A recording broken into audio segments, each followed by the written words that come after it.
Hi, what I have on my workbench today is a condiment box from Royal Catering. It is a very useful tool. You would commonly see these in a bar, behind a bar, in a pub, or as I prefer to use it, also in a kitchen. What you would need it for is to organize your workflow.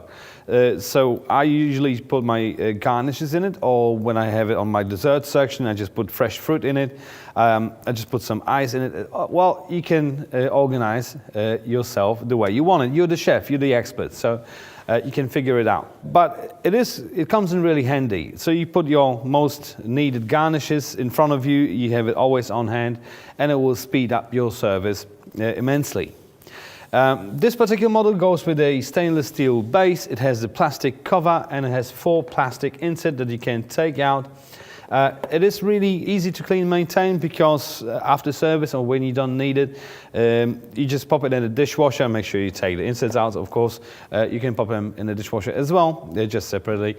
Give it a run or two and this thing is clean. So all you have to remember afterwards is just to dry it properly with a paper towel so you don't put dry garnishes or fruit in wet containers. The really cool feature is the fact that it has a lid, so when you don't need it at the moment you just can pop it down. This will protect your garnishes from all the dust and debris that may happen, and of course it will protect against insects, especially when you have fresh fruit in a high summer. Well, that is a really useful thing. After service you just pop the lid down, wrap it, put it in the fridge, and it's ready for the next day's service. If you're looking for a condiment box, just have a look at the website. There's a whole range of these condiment boxes on offer.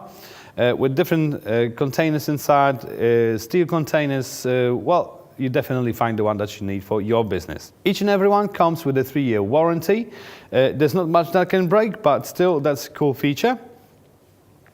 And if you happen to order one of these, it will come to you in a really tough box just like this one, with some packaging material in it. As I mentioned, there's not much that can break, so it will be definitely safe on its journey to your place. Alrighty, if you found this informative, just leave me a comment in the comment section. Let me know what other equipment I can test for you and I'll do it. I thank you guys very much for watching and I see you next time.